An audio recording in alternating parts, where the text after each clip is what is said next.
Hello, this is Scotty McCoy. I am the author of the Ultimate Friday the 13th trivia book, and I am doing another book titled The Ultimate Slasher Movie Encyclopedia.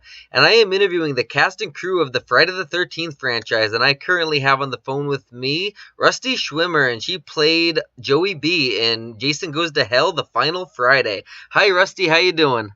I'm doing great, Scotty. Thank you. I'm so glad you made time for this interview. We scheduled it roughly 2 weeks ago. Your agent got back to me, and we scheduled the interview. Yeah. I was a little busy shooting an episode of Chicago Fire, so Awesome. that's what was going on. Yeah. So, how was your death scene filmed? Because your death scene is one of the most, I guess, hilarious. Because your character was this loudmouth character, and you got your face bashed in, and your lips are shut. I actually thought that Joey B was quite the delicate flower, but no, I'm kidding. What happened is that they made a cast of me from chest up. So I kind of in the olden days they they had to just pour this stuff on you. I don't know the technical words, but I had to pour some stuff over me when I had straws up my nose and my mouth so I could breathe. And I had to sit there for about 20-25 minutes, and then they made that cast, and I got out of that cast somehow. And the next thing I know, I'm shooting the movie, and I look into the makeup trailer, and there is me almost down to the eyebrows, which was so bizarre, but my face was bashed in.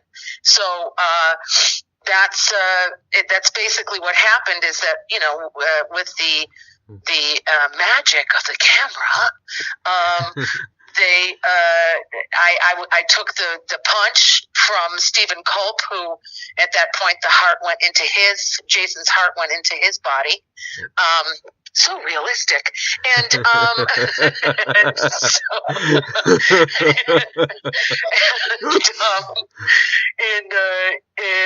so when he punches me, I take it, and then quickly they put in the dummy of me, and I think I remember Adam Marcus saying something along the lines of they put in like 2 more frames of my face being bashed in, basically the 2 more frames of my dummy taking the punch, and I think that 2 more frames probably made it much funnier.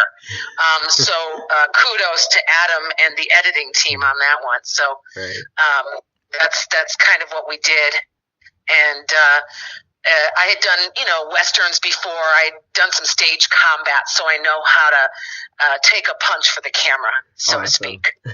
Yeah. So what was your audition like for Jason Goes to Hell, The Final Friday? That was one of the funniest things ever.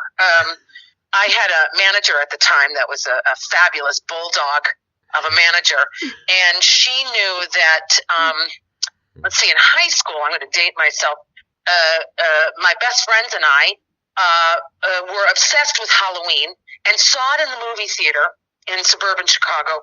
I can't tell you how many times. One of those people, ironically, is still, these 2 best friends are still my best friends. One of them, ironically, is an actress by the name of Virginia Madsen.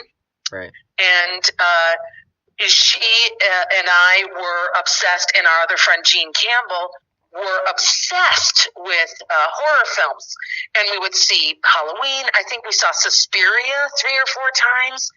We were obsessed. We were obsessed with all sorts of stuff. So I said to my manager, I always made a joke. I said, "Look, I want to do a horror film for my best friends. I want to do a soap opera. I want to do all sorts of stuff." And so my manager really took it to heart. She was like, "All right, so there's this part for Friday the 13th, part 9, but it's a guy's part."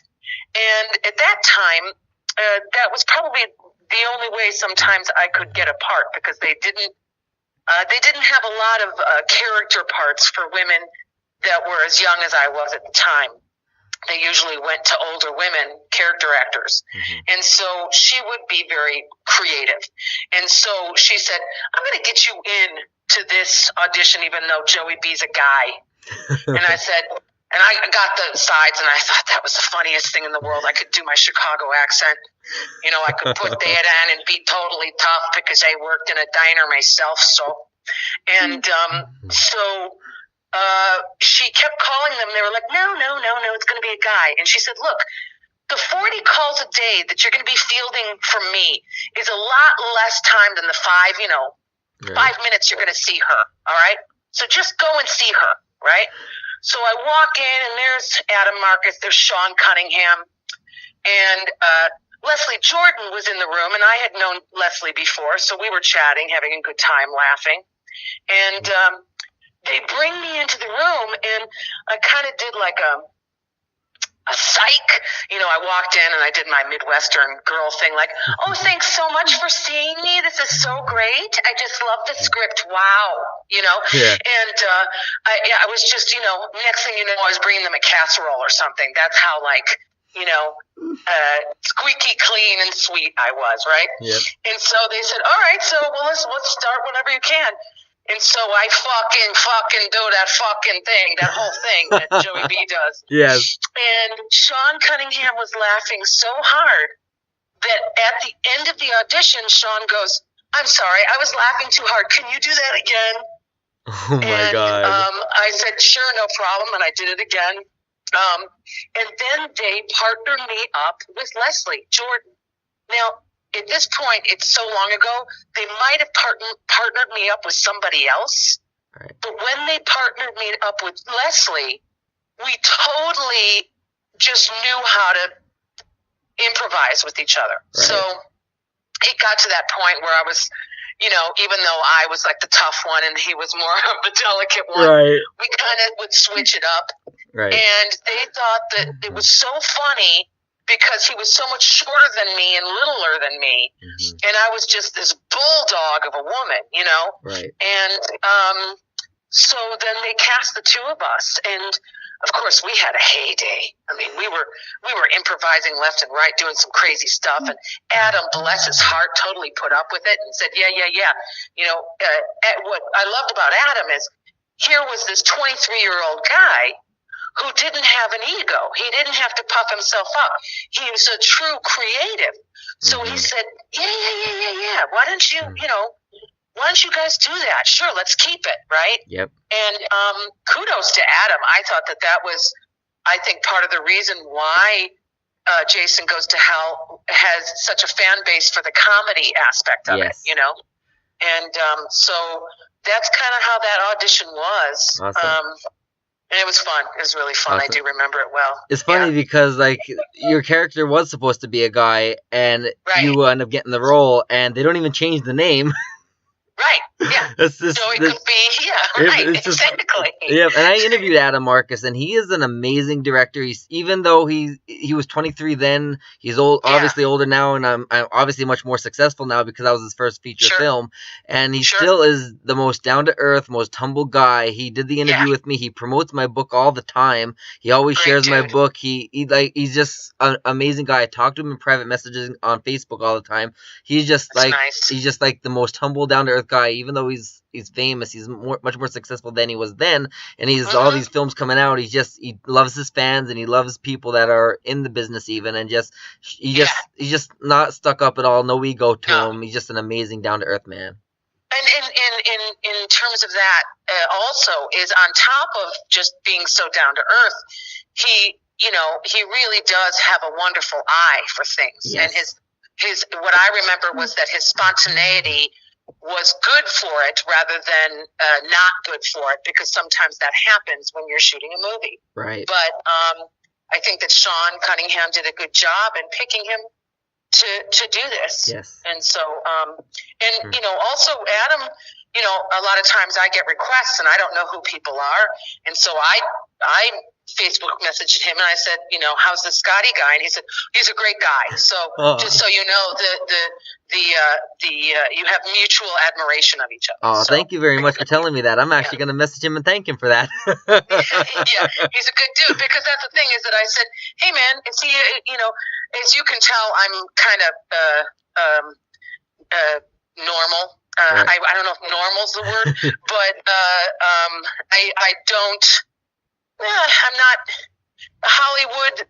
What people deem as Hollywood doesn't impress me that much. Right. I just want to play dress up, and so Adam knows that about me, and so he's sweet about that. He knows if someone's cool or not.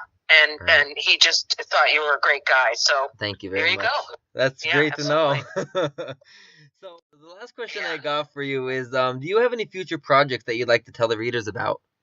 Yeah. I've got a movie that I feel so fortunate because it was written for me by a gentleman by the name of Francis Stokes, who I had done 2 movies with prior, and met him through John Hawkes, and John Hawkes and I did Perfect Storm together, and have stayed friends ever since. And he wrote this film for me called Wild Honey about a phone sex operator.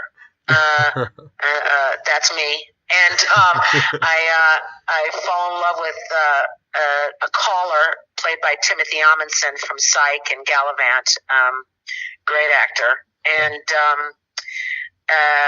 then my sister's played by Stephanie Weir, who, from Mad TV is just killer. She's just unbelievable. And then my ex-boyfriend's played by Todd Stashwick, who does a lot of sci-fi stuff, 12 Monkeys, really cool dude. And that movie's coming out. It's called Wild Honey. Right now it's playing this festival circuit, but I love it because it's a romantic comedy, and I happen to be like the Meg Ryan or the Emma Stone, which is hilarious, and it was a lot of fun. That's coming out, and like I said, I just shot an episode of Chicago Fire. Finally got to shoot in my hometown, which was lovely. Right. Do you know when that episode will be airing? Oh, shoot. I have no idea. I'm one of those people. I'm horrible. I'm just bad. I don't even tell my sisters when I'm on TV. I don't even know when I'm on TV. I'm just bad. If it were something like I was playing, right before the NBA playoffs, maybe I would know. Or if I was playing on HGTV, maybe I would know. But I don't really know that stuff. And but I've got that stuff coming out. And what else do I have coming out? Well, Belko Experiment is playing, on Netflix and Amazon, and that's a really fun horror film by Greg McLean, who did Wolf Creek, and James Gunn wrote it and produced it, who's Guardians of the Galaxy and Super and all that other stuff. So that was that's out right now. Yeah. Awesome. So, like I said, my book won't be released at least until 2020. It might be even later than that. Depends on how often I work on it. But like I said, I'm going to be doing a sneak peek. I have about roughly 3,000 people on my Facebook fan page that like it. I have over 2,000 people on my Instagram, over 10,000 followers on my Twitter alone. So I'll be sharing this on all those platforms so they can see where they can see you next. Oh, thanks, Scotty. That's awesome. I thank you very much for your time. I can literally say that once you answer the phone, I'm like, holy crap, that is the voice of Joey B. It's fucking right, asshole. Okay? I love it. I love it. Oh, my God. It's funny because I always get starstruck when I'm talking, but I just have that, I get in that, professional mindset as of I'm talking to a celebrity that I watched while I was a kid. Now I have to be professional and actually do the interview with them. You don't have to be professional with me. I mean, come on. I say fuck every other second. My character does. So your character was definitely one to remember in the franchise. Well, thank you so much. I had a blast doing it, and I really appreciate the people that appreciate it, Thank you very much. Well, you have a good night, and I thank you very much for your time. Absolutely, Scotty, and good luck to you. It sounds like you got it going on, dude. Thank you so much. Okay, you take care. You too. Bye. Bye. To hear the rest of my interview with Rusty Schwimmer, who played Joey B in Jason Goes to Hell, The Final Friday, you can order the Ultimate Slasher Movie Encyclopedia. To find out when the Ultimate Slasher Movie Encyclopedia is for sale, you can like my Facebook fan page at www.facebook.com/smccoyauthor.